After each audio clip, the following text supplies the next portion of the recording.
Bonjour à tous. Bienvenue pour ce webinaire du cycle Transfo Digital. Aujourd'hui, nous accueillons Jean van der Spelden. On a choisi de faire un focus sur les publics. Vous aviez eu de nombreuses questions sur ce sujet lors des précédents webinaires. Avant tout, je rappelle très rapidement les petites règles du jeu. On va couper vos micros, vos caméras. La séquence est enregistrée. Et ce qu'on vous propose, comme vous êtes nombreux, c'est plutôt de réagir sur le chat. Donc surtout, n'hésitez pas à proposer, à poser vos commentaires, à questionner. Ce qu'on fera, c'est qu'on prendra 10-15 minutes avant 10 heures pour que Jean puisse répondre à vos questions, pardon. Eh bien, écoutez, Jean, je vous laisse la parole. Merci Elodie, merci au Synovdes de me donner la parole sur cette thématique qui est une thématique importante. Je vous souhaite une bonne année à la fois sur le territoire métrique, mais aussi une bonne année sur le territoire numérique, puisque nous, acteurs de la formation, nous, acteurs de la compétence, on a un pied sur le territoire métrique et un pied sur le territoire numérique. Donc la question de l'agilité des apprenants, mais aussi l'agilité des appreneurs sur le territoire numérique est vraiment un point important. Donc mon prénom est simple, mon nom est compliqué. Et je remercie mes parents de m'avoir donné un prénom simple. Je suis consultant indépendant et je salue les collègues que je connais qui sont inscrits à cette webconférence de 9 h à 10 h avec un temps de questions et de réponses. Je parle vite et je parle fort, donc n'hésitez pas à faire des commentaires dans le chat pour que Elodie puisse me ralentir, poser des questions, etc., en sachant que le diaporama que je vais vous présenter sera à votre disposition. Alors donc, en fait, vous pensiez avoir quelque chose de qualité, ben, en fait non, il y a toujours un écart entre ce que vous pensez et ce qui va se passer. Hein. Tous digital natives, tous digital agiles ou tous digital naïfs. Hein. Notre naïveté sur le territoire numérique est réelle et donc effectivement c'est un point important. On va donc aborder cette question sous deux aspects. D'abord pour faire un constat ensemble que il y a déjà plein d'activités sur le territoire numérique et donc on demande aux apprenants d'être agiles sur différentes choses et que, comme vous le savez, hein, l'hétérogénéité des apprenants est un point nodal depuis longtemps et que cette question de la différence des profils en numérique est une question absolument incontournable et on va voir ensemble comment prendre en compte ces profils et comment trouver des solutions pour faire évoluer ces profils de telle manière que je puisse mieux apprendre et mieux me former avec, entre autres, les outils numériques, même si je pense que le numérique n'est qu'une partie du territoire d'apprentissage. Voilà, donc je suis membre du FFOD, je suis membre du cercle APE, Apprendre Ensemble. Je vous en reparlerai à la fin parce qu'on organise le Festival de l'Apprendre autour du 24 janvier. Je suis membre d'une communauté régionale, communautique en Normandie, et je suis membre de Mi+, basé à Rouen. Voilà, pour les présentations très rapides. Donc, on va voir déjà le premier point, c'est déjà la multiplicité des activités sur le territoire numérique. Je ne parle que des activités liées à l'apprentissage. Je ne parle pas des activités sociales, professionnelles, culturelles, etc., festives ou voilà. Mais donc, on va donc juste voir, voilà. Et donc, avant. Quand je dis avant, vous m'avez compris, c'est avant la pandémie, on était tranquillement installé sur des lieux dédiés à la formation, donc à gauche de l'axe vertical, dans des temps essentiellement présentiels, est apparu les tiers-lieux, qui est pour moi un élément extrêmement important du développement des actions de formation multimodale, et les apprenants se partageaient entre des lieux physiques, lieux dédiés ou tiers-lieux. Et puis, depuis déjà pas mal de temps, puisque par exemple le FFOD existe depuis 1895, et donc on avait un paysage des actions de type FOAD, réparti entre beaucoup de présentiel et un peu du distanciel. Et le distanciel, on avait du mal à le faire monter en puissance parce que notre culture n'est pas une culture du distanciel, c'est une culture de l'école laïque de la Troisième République. Et c'est bien d'avoir des élèves dans une classe avec un prof dans un lieu, mais ça, c'était avant, et puisqu'en fait, notre système a complètement éclaté. Ce paysage tranquille a évolué de manière très forte, puisque la Covid nous a obligés à passer en distanciel, donc à oublier le présentiel, et avec deux formes de distanciel, distanciel asynchrone, distanciel synchrone. Et là encore, on peut faire un constat, c'est que beaucoup de nos collègues qui n'avaient pas cette culture de la FOAD ont réduit le distanciel au synchrone, c'est-à-dire ils ont fait des classes virtuelles. pensant qu'une classe virtuelle, c'était la classe à distance. Pas du tout, hein. Virtual Classroom, c'est une très mauvaise traduction. On aurait dû traduire ça par une salle numérique. Et dans une salle numérique, on fait des interactions, mais on ne fait pas de cours. Donc, adieu les cours dans des classes virtuelles. Et je plains les pauvres étudiants qui se payaient, si je peux dire, 5 heures, 6 heures de classe virtuelle par jour, ce qui est pour moi une aberration pédagogique absolument incroyable, quelle que soit l'agilité des apprenants. Et donc, voilà, on est dans cette logique-là. Pour trouver un équilibre entre comment le numérique va nous aider ou comment le numérique va nous, alors j'ose pas dire nous emmerder, hein, parce que ce serait pas, en tant que Belge, je ne dois pas me mêler de ce qui ne me regarde pas, mais en tout cas, effectivement, on voit bien que le numérique, il y a un équilibre, hein, gardons la bonne distance avec le numérique.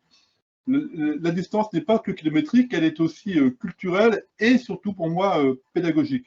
Et donc, on doit trouver des éléments. Donc, l'illustration de Tela me semble vraiment très, très intéressante sur comment l'ordiphone, hein, comme on dit en québécois, va nous aider ou pas à garder du sens dans nos activités.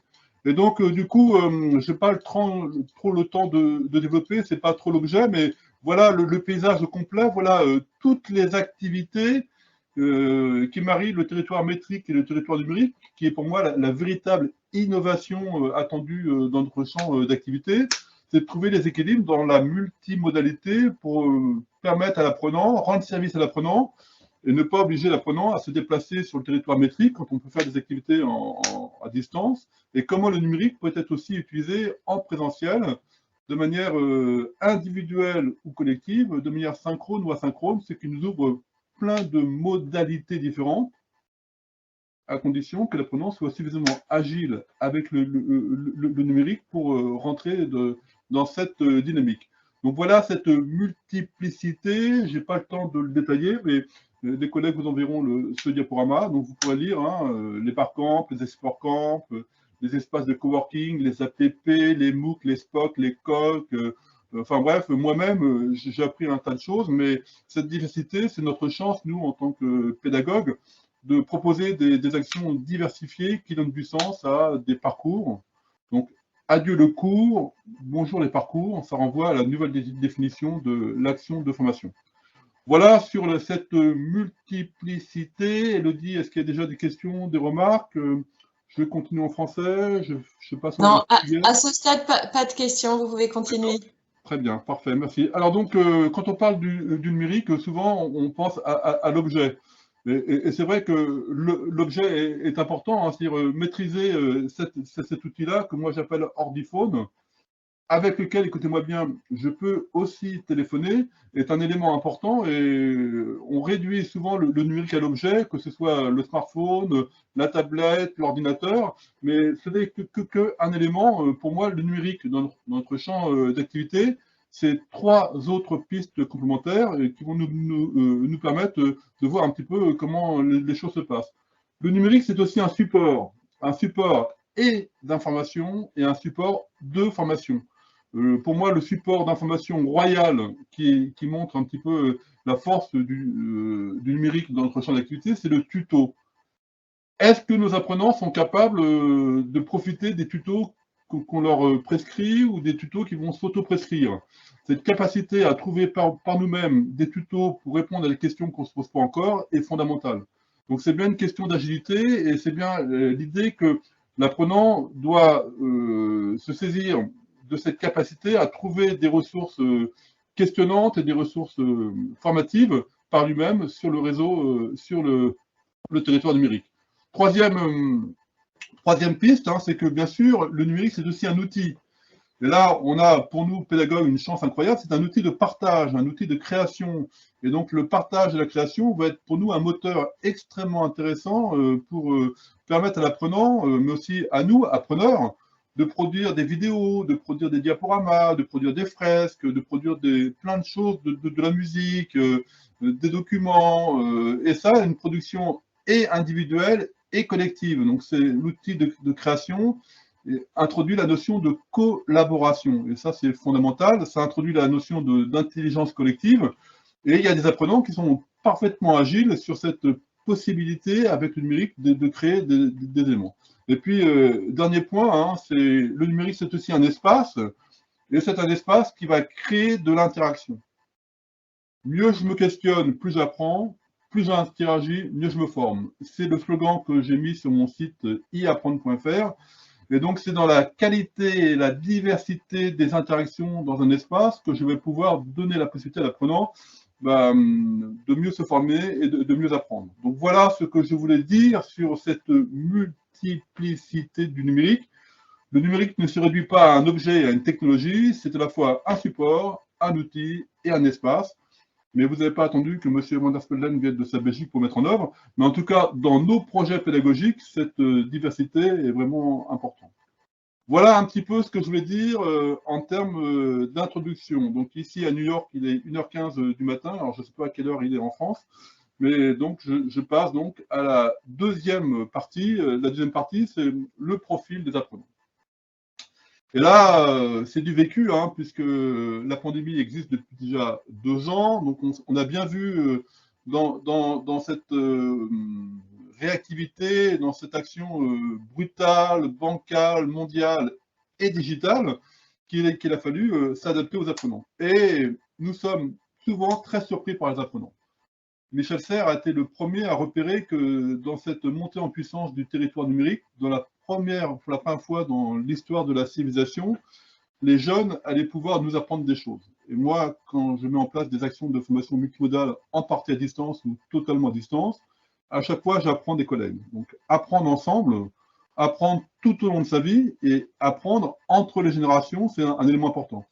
Alors, si les jeunes peuvent nous apprendre des choses, bien sûr, nous, on va leur apprendre. Donc, c'est du donnant-donnant. Mais en tout cas, il faut qu'on soit dans nos stratégies d'accompagnement ouverts au fait que beaucoup de jeunes, alors quand je dis jeunes, hein, c'est jusqu'à 62 ans. Je ne sais pas si ça inclut tout le monde, mais on reste jeune tant qu'on apprend, nous disent les Japonais. Et donc, ça, c'est un point extrêmement important. Et donc, il y a plus en plus de jeunes. Ça, c'est un phénomène qui à la fois m'inquiète et me rassure. Ça me rassure parce que ce sont eux qui vont prochainement payer ma retraite. Donc ça, c'est plutôt un point important. Mais le numérique, c'est bien, mais avant que les jeunes soient agiles sur le numérique, il faut qu'ils soient agiles dans leur tête et dans leur corps. Et donc, toujours trouver un équilibre entre ce que je fais avec le numérique et ce que je fais sans le numérique.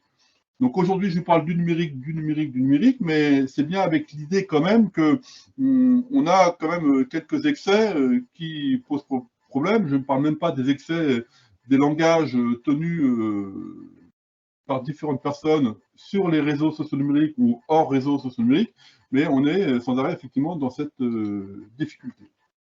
Alors, on va commencer par le plus simple. Effet générationnel, vraiment. Alors là, j'ai un petit jeu de mots avec une image, et donc je me tourne vers Elodie pour savoir si l'allusion visuelle parle à certains d'entre vous.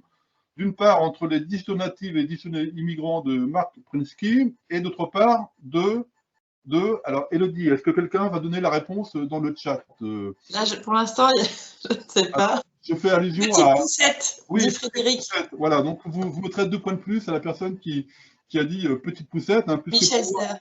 Pardon?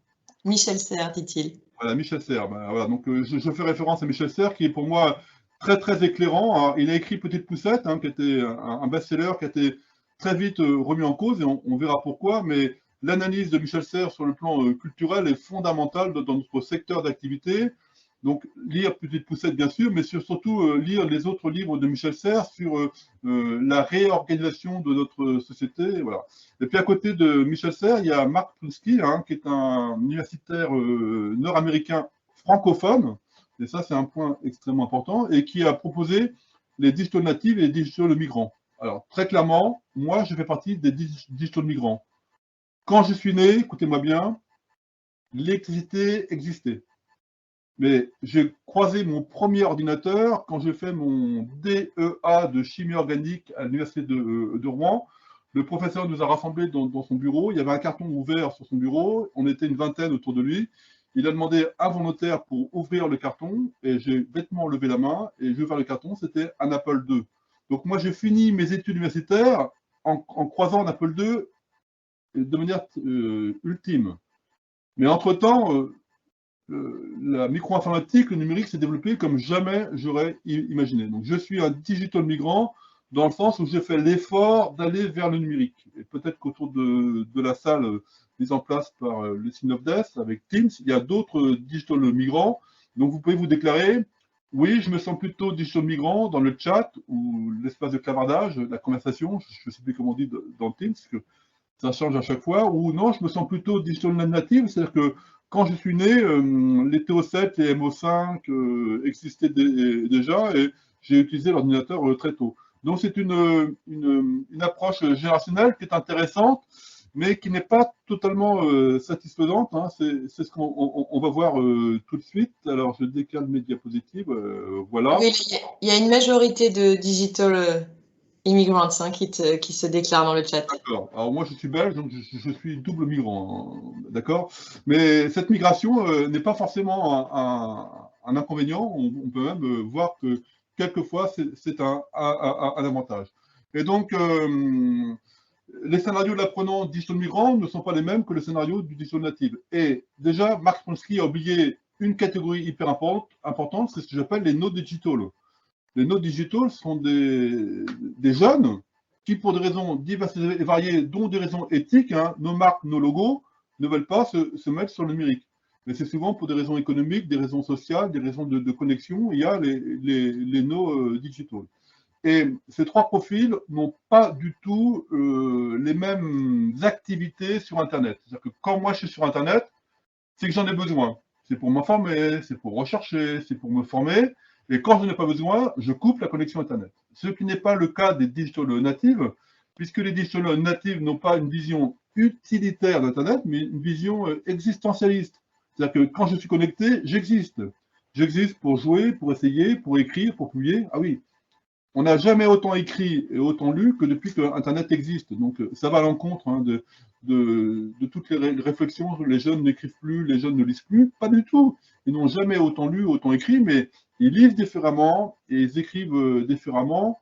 Ce qui nous amène, nous, à réfléchir sur une diagonale pédagogique hein, qui me semble fondamentale dans nos actions de formation multimodale, que j'appelle la diagonale de l'écran à l'écrit. Où sont les jeunes? Devant l'écran. Où doivent-ils aller à l'écrit? Parce qu'on ne confie pas de responsabilité durable à quelqu'un qui ne maîtrise pas les codes de l'écrit. Et écrire, c'est penser deux fois. Donc voilà. Et donc, et puis il y a les no digital hein, qui sont au bord de l'océan et qui regardent Internet en se disant bah, il faut que je me connecte, il faut que j'utilise de la souris, il faut que je me repère et dans mon disque dur et sur mon écran tactile. Et donc on n'a pas du tout les mêmes choses.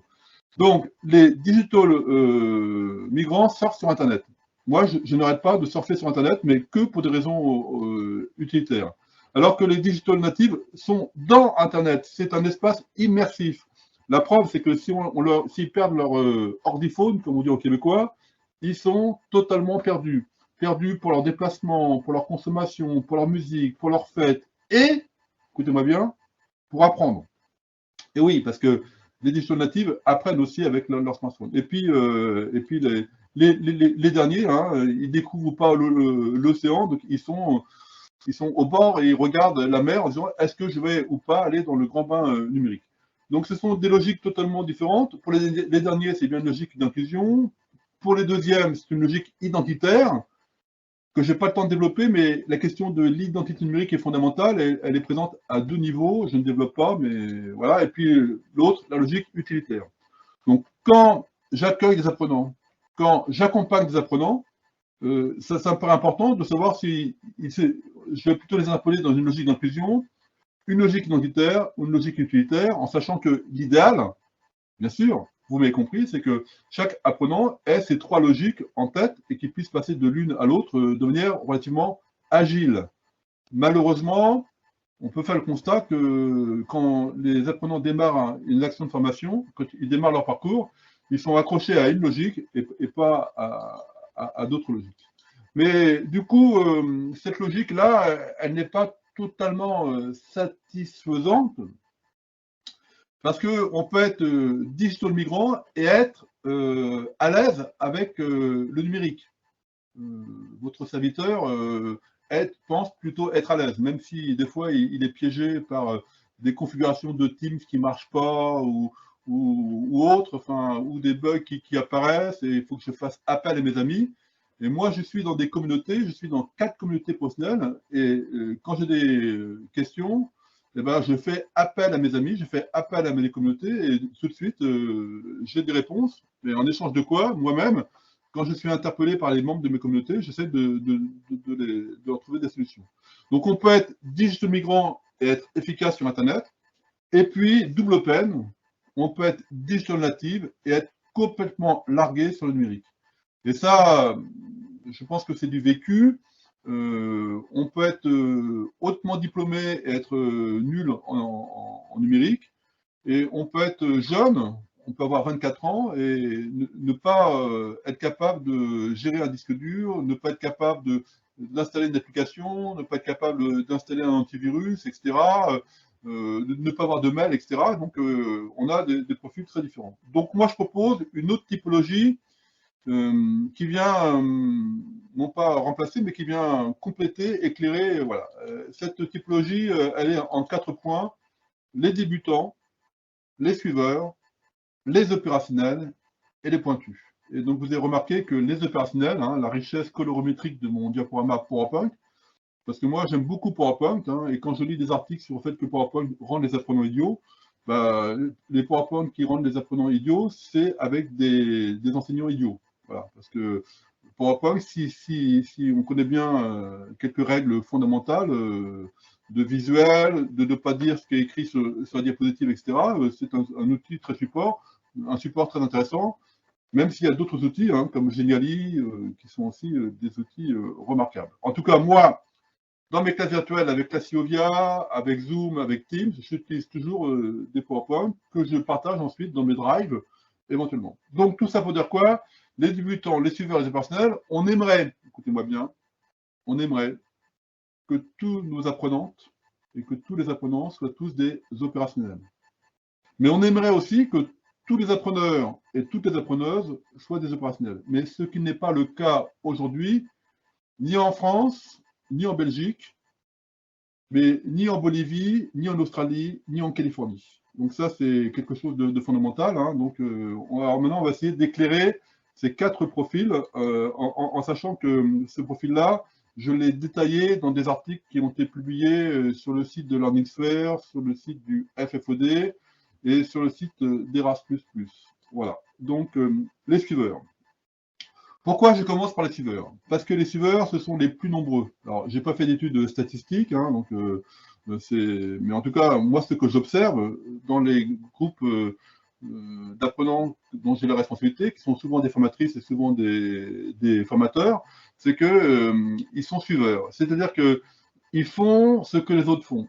Et donc, ils sont présents sur Internet pour la complicité. Ils ont vite compris que s'ils n'étaient pas, entre autres, sur les réseaux sociaux numériques, ils seraient perdus et que s'ils ne regardaient pas les mêmes tutos que les autres, ils seraient perdus. Donc, pour appartenir à une communauté, j'ai besoin d'avoir un minimum. Ce sont des usages typés et quelquefois superficiels. C'est-à-dire que les jeunes sont souvent jeunes jusqu'à la réponse dans le chat, jeunes jusqu'à Elodie. 62. C'est bon. Et bientôt 63. Bientôt 63. Mais voilà. Donc, ces jeunes-là, ils ont alors, on les voit tout le temps avec leur ordiphone entre les mains. Donc, ils se disent, ouais, super, super. Mais en fait, pas du tout. Ils sont que sur des réseaux sociaux numériques. Ils font tous la même chose. Et en fait, ils utilisent ces outils-là pour augmenter leur ego. Donc, communauté égocentrée. Moi, éventuellement, moi et mes amis. Il y a Jacques qui a levé la main. Peut-être qu'on peut lui passer la parole à Jacques.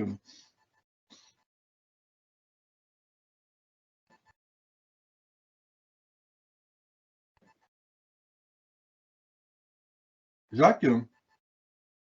Jacques a dit? Alors, le temps que Jacques, on ouvre le micro de Jacques, hop, voilà, Jacques Botodo. Voilà, j'ai écrit un article sur le forfait parcours, qui est, à mon avis, une question fondamentale, la notion du forfait temps dans les parcours d'action de formation multimodale. Voilà, Non, donc non, alors je continue le temps que Elodie trouve la... Excuse-moi, Jean, c'est une erreur. En fait, c'est parce que je n'ai pas accès au chat et donc voilà. Mais c'est une super erreur, Jacques. Comme ça me permet de te saluer et de souligner la publication de notre article sur le forfait parcours, Jacques. Merci à toi. Voilà. Ok, donc les suiveurs. Alors, à côté des suiveurs, il y a, à l'inverse, il y a les pointus, hein, les geeks, qui sont des jeunes qu'on n'a pas forcément l'occasion de repérer en début de parcours, mais si on peut les repérer, c'est super parce qu'ils vont nous aider à faire évoluer les suiveurs dans des pratiques nettement plus opérationnelles. Donc moi, ce que je fais assez rapidement en début de parcours, je mets en place des fiches d'évaluation sur la culture et la pratique du numérique pour repérer ceux qui en savent plus que moi et qui vont m'aider dans l'accompagnement des activités à distance portées par le numérique. Eux, ils sont en mode test continu, en exploration permanente, ce sont des communautés promotionnelles, et donc, alors souvent, on ne les repère pas et ils ne se mettent pas en avant. Inversement, il y a des fois des guides qui les ramènent un petit peu trop et qu'on doit calmer. Et ça, c'est le travail normal d'une formatrice et d'un formateur de faire de la gestion des groupes. Et puis, il y a enfin les opérationnels. Alors, les opérationnels, ils utilisent le numérique non pas pour la complicité, non pas pour la nouveauté, mais ils l'utilisent pour l'efficacité. Et ça, c'est quand même extrêmement important. Ils sont ce que j'appelle en mode apprenant. C'est-à-dire qu'ils vont saisir toutes les opportunités que le numérique leur offre, et en présentiel et à distance, et individuel et collectif, et synchrone et asynchrone, etc., pour mieux apprendre et mieux se former. Et donc là, c'est que du bonheur pour nous.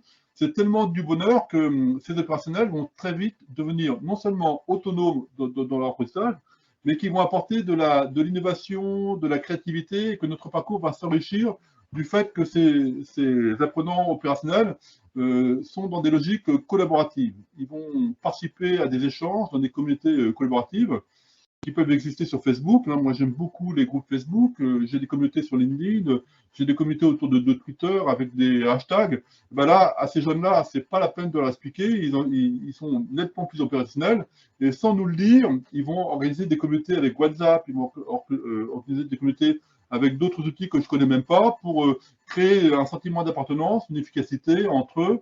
Voilà, à condition qu'on ne soit pas dans une logique de compétition, hein. Voilà, donc est-ce que notre système d'éducation nationale n'est pas trop centré sur la compétition en opposition à l'intelligence collective dans des approches collaboratives? Je pose la question, et quand je pose la question, j'ai certains éléments de réponse. Et puis, le dernier, les débutants. Alors, les débutants, ils sont stressés parce qu'ils sont en mode découverte instable et contrainte tout le temps, et que pour eux, aller sur Internet, c'est toujours hyper compliqué. Donc, avec ces jeunes-là, jusqu'à 62 ans, ils y vont par nécessité et ils n'ont pas de logique communautaire, ils se sentent seuls, donc c'est du stress et du stress. Donc, il faut absolument qu'on soit hyper bienveillant, hyper vigilant pour les aider, les accompagner, leur donner des repères et les introduire le plus tôt possible, c'est l'une de mes stratégies, dans des logiques d'échange avec les opérationnels. Donc, de confier aux opérationnels la mission avec nous, de développer la culture et la pratique du numérique et des débutants et des suiveurs. Alors, c'est une stratégie qui demande du temps pour s'installer. Il faut que les parcours soient pas trop courts, des parcours courts ou des parcours longs. Mais en tout cas, c'est une stratégie que j'appelle une stratégie dite de la pédagogie. Et elle a des effets extrêmement intéressants. On commence par de l'entraide sur le numérique. Et très vite, cette entraide va aller au-delà du numérique, puisque l'entraide va aller sur le fond et la forme de l'action de formation. Donc la pédagogie entre les pairs, par rapport à cette question absolument incontournable du fait que, oui, systématiquement, quand on a un groupe, les profils sont forcément variables entre débutants, suiveurs, opérationnels et pointus. Il me semble que c'est l'une des stratégies pour trouver des solutions avec les apprenants. Voilà donc un complément. Donc, le numérique comme sujet d'expertise et de reconnaissance. Je sais, donc, merci de me reconnaître en tant qu'expert. Le numérique pour apprendre à interagir et à interagir pour apprendre. Donc, la question de la qualité, de la diversité des interactions pour les opérationnels ne se pose même pas. Ils sont déjà dans cette logique-là. Et puis les suiveurs, ils sont essentiellement pour réseauter, pour se socialiser. Mais c'est important hein, de réseauter et de socialiser. Donc, les suiveurs n'ont pas une activité négative avec le numérique. Ils cherchent à mettre en place des relations. Et la socialisation, c'est le début de l'apprentissage. Donc, il faut bien qu'on ait une vision positive de ce que font les suiveurs. Simplement, cette logique de réseautage et de socialisation n'est pas suffisante pour mieux apprendre et mieux se former et leur demander d'aller sur une logique non pas de réseautage, mais sur une logique d'interaction avec leurs pairs pour mieux apprendre. Et puis, la quatrième dimension, le numérique comme objet souvent compliqué d'apprentissage. Souvent, moi-même, je sous-estime le stress d'une partie des apprenants. Et c'est un stress très fort. Très, très fort. Et donc, si je stresse, je ne peux pas apprendre. Pour apprendre, il faut être cool. Il faut avoir le plaisir d'apprendre. J'aurai l'occasion de reparler du Festival de l'apprendre. Mais moi, plus j'avance dans ma carrière et plus je mesure l'impact de la souffrance scolaire qu'on retrouve dans la souffrance numérique. C'est-à-dire des gens qui ne sont pas sûrs d'eux, qui ont peur et qui, du coup, ne peuvent pas apprendre, ne peuvent pas se former parce qu'ils ont un manque de confiance terrible. Voilà, et donc on le retrouve très fortement sur le numérique, on le retrouve bien sûr sur d'autres secteurs. Voilà, oui, Élodie. Jean, Muriel demande si justement ça ne serait pas une piste intéressante de faire des binômes entre les différents types de publics, là, peut-être justement entre les débutants, les opérationnels. Moi, j'ai fait un IUT de chimie hein, quand j'étais jeune. Et à l'IUT de chimie à Rouen, on travaillait en binôme dès la première année et de la deuxième année. Et de mon expérience de binôme, je me suis dit, ouais, moi maintenant, je suis incapable d'apprendre seul. Donc, au moins en binôme, donc je mets en place des micro-projets dans les sections de formation que je mets en place. Et dans les micro-projets, j'incite les gens à travailler en binôme ou en binôme de 2, en binôme de 3 ou en binôme de 4. Mais effectivement, l'intelligence collective, c'est pour moi un moteur extrêmement fort et le numérique porte cette intelligence collective.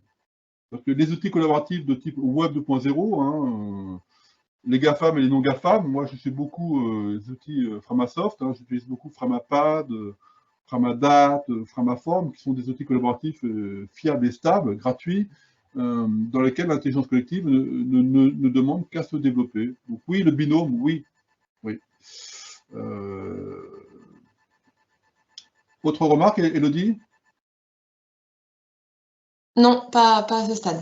D'accord, donc voilà donc une diapositive que j'ai repérée hein, qui donne un petit peu un aperçu de la diversité du territoire numérique sur lequel on travaille. Alors, bon, je vous le dis à vous, mais je vous demande de ne pas le répéter, s'il vous plaît.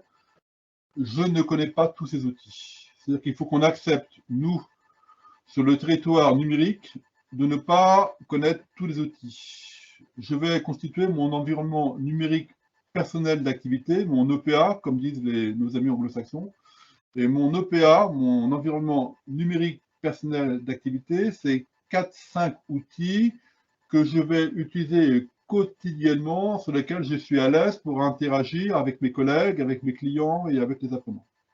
Constituer son EPA, c'est important. EPA pour nous, environnement numérique personnel d'activité, et environnement numérique personnel d'apprentissage pour les apprenantes et les apprenants, qui va constituer aussi à sélectionner parmi tous les outils disponibles 4-5 outils sur lesquels les apprenantes et les apprenants seront suffisamment à l'aise pour interagir, produire, s'informer, se former, partager de manière suffisamment efficace avec les apprenants. Voilà ce que je peux dire en sachant que rien n'est simple et que tout se complique, c'est que sur le territoire numérique, on a des nouveaux comportements et ces nouveaux comportements, on peut les qualifier en bleu de négatif, en vert de positif. Et je renvoie à un livre écrit par Olivier Charbonnier et la deuxième personne m'échappe. Faut-il encore apprendre? Olivier Charbonnier et puis une autre collègue, est-ce que quelqu'un va m'aider dans l'espace de clavardage? Le nom m'échappe, mais c'est un livre que je vous recommande. Hein. Faut-il encore apprendre? La question, bien sûr, est oui, il faut toujours apprendre, mais différemment. C'est une collègue qui travaille en Suisse. Incroyable, hein. C'est pas beau de vieillir. Sandra Enhart, voilà, merci. Sandra Enhart qui a écrit un bouquin qui date d'il y a quelques années, Faut-il encore apprendre, qui me semble intéressant parce qu'il développe effectivement ces nouveaux comportements des apprenants qui peuvent nous déstabiliser. Et quand on travaille sur le territoire numérique, notre chance, c'est de travailler sur la pluralité, de travailler sur la multimodalité, et donc de sortir d'un modèle scolaire où on a une seule manière d'apprendre. Et ici, avec le territoire numérique, en fonction des profils, on va pouvoir apprendre et se former différemment, en partageant, en produisant, en visualisant, en naviguant, et donc ce qui nous donne plein de possibilités avec différents outils, et donc du coup, les suiveurs vont devenir opérationnels quand ils seront capables de tirer profit de ces différentes pistes d'apprentissage qui vont croiser naturellement dans les activités formatives, les activités auto-formatives et les activités collaboratives qu'on va leur proposer dans le déroulement de leur parcours de formation, dans le séquencement du parcours de leur formation. Voilà ce que je voulais vous dire rapidement. Avant d'avoir un temps d'échange et de vous passer la parole, je voudrais, si Elodie me le permet, de faire un petit flash sur le Festival de l'Apprendre, hein, qui est organisé par différentes structures, dont le cercle APE, le cercle Apprendre Ensemble, dont vous avez l'adresse ici. Donc, après Prinsky, vous avez... Je répète, ce n'est pas une coupure de courant, c'est un effet d'animation à distance entre New York et la France. Après Prinsky, vous avez à gauche une caricature de... Est-ce que quelqu'un va reconnaître, Elodie? Est-ce que quelqu'un va... Non, non, non. C'est un artiste qui a vendu une toile dans une... Et puis cette toile s'est autodétruite au moment où la vente avait été effectuée. Donc, ça finit par ski aussi. Donc, c'est pour ça que j'ai mis ça. Donc, non, toujours pas, Elodie? Bansky. Oui, voilà, très bien. Donc, 2 points de plus à la personne qui a fait Bansky. Donc, Il y en a plusieurs. Il y en a plusieurs. Il y en a plusieurs. Bon, bah, bravo à tout le monde. Donc, voilà. Donc, le deuxième clin d'œil, après Petite Poussette, donc voilà, de Prinsky, Bansky. Tout ça pour dire que nous sommes donc plusieurs, dont François Tadei, hein, au Learning Planet Institute, le cercle APE, à avoir eu la même idée ensemble. Hein, c'est-à-dire qu'en France, on a la fête de la musique, un tabouret et une guitare, mais d'autres pays européens avaient la fête de l'apprendre que nous n'avions pas. Et donc, on s'est calé autour du 24 janvier comme étant la date internationale décrétée par l'UNESCO pour faire la journée internationale de l'éducation. Donc, 2020, on a fait le premier festival, c'est super. 2021, on a fait le deuxième festival, mais tout à distance. 2022, on va refaire le troisième festival, mais tout à distance. Et donc, je vous invite, soit vous-même à organiser avec un tabouret et une guitare un festival de l'apprendre autour du 24 janvier, soit de rejoindre l'un des festivals qui aura lieu autour du 24 janvier. Je vous invite à aller les retrouver sur le cercle ape.com, voilà, comme étant une opportunité de se réjouir d'apprendre, avec ou sans le numérique, hein, puisque le numérique, ok, mais des fois on est face à des situations pour le moins surprenantes. Et donc, de trouver les conditions pour accompagner les apprenantes et les apprenants dans un usage fertile, avec du plaisir pour apprendre ensemble et mieux interagir. Voilà, donc il est ici à New York 1h45. Alors, je ne sais pas à quelle heure il est en métropole, mais c'est peut-être le temps des questions et des réponses. En tout cas, merci à tous de votre attention. Alors, j'ai une question de Dominique ou une proposition, une remarque. La question de l'intensité des apprentissages en fonction des modalités d'apprentissage est, semble-t-il, posée. Oui, c'est en fait la question de l'implication de l'apprenant dans ses activités. Donc, alors, la réflexion qui me vient là, suite à cette remarque, c'est que oui, effectivement, on n'a pas la même intensité dans les situations, mais que nous, en tant que pédagogue, on ne va pas forcément maîtriser le niveau d'intensité des apprenants. Et donc, ce qu'il faut qu'on fasse, c'est effectivement prendre le temps de mettre en place des activités impliquantes et de prendre le temps de créer de la confiance, de la reconnaissance, pour que l'apprenant puisse profiter des activités à venir. Et que souvent, nous avons nous-mêmes tendance à aller trop vite dans la thématique, de ne pas laisser le temps aux apprenants, surtout à distance, de se reconnaître comme apprenant, de connaître ses pairs, d'être en confiance, pour mieux s'impliquer dans la suite des opérations. Et que l'une des réponses, c'est aussi de varier les activités pour permettre à un maximum d'apprenants de se reconnaître dans les activités qu'on propose. Alors Dominique, je ne sais pas si j'ai répondu à votre question. Dominique? Oui, en fait, je réagissais à la diapo, 2-3 diapos précédentes là, qui évoquait l'apprentissage, voilà, former ou apprendre en produisant, ou former ou apprendre en naviguant. La question que ça me renvoie, c'est est-ce que tout compte fait, en naviguant, je dirais le niveau d'ancrage de l'apprentissage sera le même qu'en produisant, quoi. Enfin, j'ai l'impression parfois que le simple fait de naviguer donne l'illusion d'apprendre, et je ne sais pas ce qui reste à la fin de la navigation. Enfin, c'était plutôt ma question, quoi. D'accord, je comprends mieux. Alors, tout va dépendre du contexte dans lequel on va demander aux apprenants de naviguer ou aux apprenants de produire. Donc, la question du cadre, la question des consignes et la question des conseils est fondamentale. Donc, effectivement, là, je suis un petit peu court parce que j'ai proposé à Elodie de faire cette intervention sur 27 heures. Elle m'a dit, Jean, vous n'aurez que 3/4 d'heure. Donc, je dis, OK, mais je n'aurai pas le temps de tout dire. Mais effectivement, pour donner du sens et de l'efficacité à ces activités-là, c'est bien dans la situation qu'on va mettre en place et dans le cadre, les consignes qu'on va donner aux apprenants et les conseils qu'on va leur apporter. Donc effectivement, naviguer ne suffit pas. Il faut naviguer avec des intentions pédagogiques. Produire ne suffit pas. Il faut produire avec des intentions pédagogiques. Dominique, je suis entièrement d'accord. Et c'est vrai avec ou sans numérique. Votre réflexion est vraie aussi avec ou sans numérique.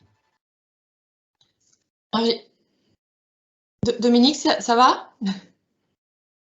Je peux passer aux autres questions? On a oui, enfin simplement, sans numérique, on a rarement l'occasion de naviguer. Mais ce que je veux dire, c'est qu'effectivement, quand je regarde certains comportements d'apprentissage, je m'interroge vraiment sur, l'effectivité de l'apprentissage. Et ça peut être générateur d'illusions, y compris pour l'apprenant, que de passer énormément de temps sur de la navigation je fais référence là à des constatations avec ma petite fille en l'occurrence que je regarde travailler et qui je dirais, met bout à bout des extraits de textes ou d'articles trouvés sur Internet et pour finir, ça produit un document dont elle est très fière, mais dont elle n'a pas intégré grand-chose. Alors, nos amis québécois ont écrit un article sur lequel je m'appuie souvent pour dire que, grosso modo, il y a deux modèles pour apprendre. Il y a un modèle qui est mémorisé pour hiérarchiser et un modèle complémentaire qui est exploré pour structurer. Explorer ne suffit pas, il faut structurer. Et donc, votre petite fille explore, mais elle ne structure pas parce qu'elle n'est pas dans les conditions où, effectivement, il faut qu'on puisse lui retourner des éléments sur la cohérence de ses productions, quel sens, etc., etc. Donc, effectivement, explorer, je suis d'accord avec vous, ne suffit pas.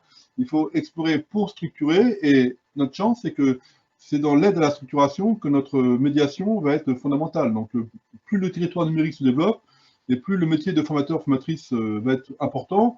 Je suis moi-même étonné aujourd'hui de voir qu'on commence à être en manque de compétences du côté du métier de formatrice et de formateur, ce qui est absolument incroyable dans le contexte actuel, mais qui est à la fois réjouissant parce que plus le territoire numérique se développe et plus on a besoin d'accompagner. Ça fait écho à une autre question qui est soulevée là, est-ce qu'il y a aujourd'hui une évaluation et des études qui sont faites sur ces nouvelles formes d'apprentissage parmi multimodal? Alors, comment dire ça de manière diplomatique, hein. Donc, je rappelle que je suis belge. Bon, c'est pas vrai, je ne suis pas belge. Moi, je suis de plus en plus dubitatif sur une approche évaluative. Des approches qualitatives, des approches qui éclairent des comportements, des approches qui ouvrent des pistes, qui posent des questions, qui permettent de relativiser, etc. Oui, en termes d'évaluation de l'efficacité des apprentissages, je pense que l'acte d'apprendre est un axe complexe et singulier et que dès qu'on l'évalue, on le perturbe. On le perturbe fort. Hein. Donc, observer, c'est perturber. Hein. Je suis scientifique de formation. Mais sur l'apprentissage, ça me paraît encore plus fort. Donc, ce serait magnifique si on avait des certitudes sur telle efficacité dans telle situation avec telle technologie et tel outil. Mais je pense que ça, c'est hors de portée. Hein. Pour moi, c'est une chimère. Et il faut qu'on reste critique, qu'on soit créatif et qu'on soit ouvert pour trouver les meilleures conditions possibles pour que les apprenants apprennent. D'autant plus que des fois, on met des choses en place extrêmement intéressantes dont l'apprenant va bénéficier 6 mois après la fin de l'action de formation. Donc, cette temporalité dans la capacité qu'a l'apprenant à se mobiliser pour apprendre et se former est aussi un réel problème. Donc, quand je vois des actions de formation où il y a obligation de résultat, je me dis que les financeurs ne connaissent rien à la pédagogie des adultes. Qu'il y a obligation de moyens, oui. Obligation de résultat, non. Me semble-t-il. Je sais pas si alors là aussi, je pense que ça fait écho à une autre question et ça sent le vécu d'une personne qui dit, voilà, moi, qu'est-ce que vous pensez des personnes qui sont obligées d'utiliser le numérique dans leur quotidien, mais qui ne veulent pas apprendre et qui ne veulent pas se former? Alors, très clairement, hein, on ne peut pas obliger quelqu'un à apprendre. C'est la base de la pédagogie.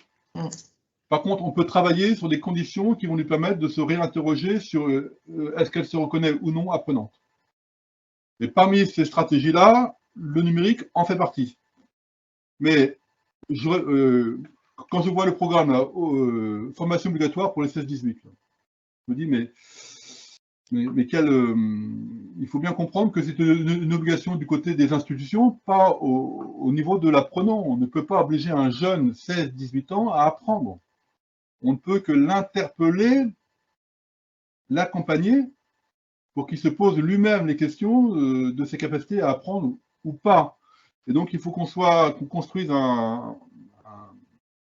des situations dans lesquelles il va être confronté à différentes situations pour qu'il se reconnaisse lui-même apprenant. Tant qu'il n'y a pas cette logique-là, quelle que soit la sophistication, la qualité des dispositifs, ça ne sert à rien. Mais effectivement, dans des politiques nationales, dans des politiques régionales, des politiques locales, effectivement, hein, il y a des pénuries de main-d'œuvre, il y a des demandeurs d'emploi, donc on dit il suffit de former les demandeurs d'emploi pour qu'ils. Eh ben non, on sait que ça ne marche pas comme ça, et pourtant. Je ne sais pas si j'ai répondu à la question. Je pense que oui. Il y a une question aussi de Vincent qui demande si dans cet environnement l'EPA là, combien de logiciels, plateformes une personne peut-elle gérer? Est-ce qu'il y a une moyenne, un nombre optimal? Alors, nos amis anglo-saxons hein, qui ont toujours un pied en avant, surtout du côté du Canada et surtout du côté du Québec, quand ils parlent des environnements personnels d'activité et des environnements personnels d'apprentissage, ils parlent de 4-5 outils utilisés au quotidien. Voilà. Alors moi, j'ai effectivement 4-5 outils que j'utilise au quotidien, plus d'autres outils que j'utilise ponctuellement. Et puis en fait, je me suis aperçu que quand je mets en place des actions de formation, je propose mes outils à moi, mais très rapidement, j'essaie d'utiliser des outils proposés par les apprenants. C'est une autre manière de les reconnaître, une autre manière de les impliquer. Alors, il faut que ce soit des outils qui peuvent être utilisés par tout le monde et qui soient stables et fiables. Mais là aussi, hein, je ne l'ai pas dit parce que j'ai pas eu le temps de tout dire, mais la fiabilité des outils numériques est de plus en plus forte. Donc, notre agilité sur le territoire numérique est de plus en plus facile. Moi, j'ai commencé en 1884 ma carrière de formateur. Et ben, je peux dire qu'en 1984, sur le numérique, on ramait. Aujourd'hui, avec en particulier l'arrivée de la fibre optique sur l'ensemble de l'hexagone, hein, comme dirait l'autre, aux 4 coins de l'hexagone, la fibre optique nous donne un confort d'utilisation absolument phénoménal. Ce qui nous permet de passer l'aspirateur un peu partout.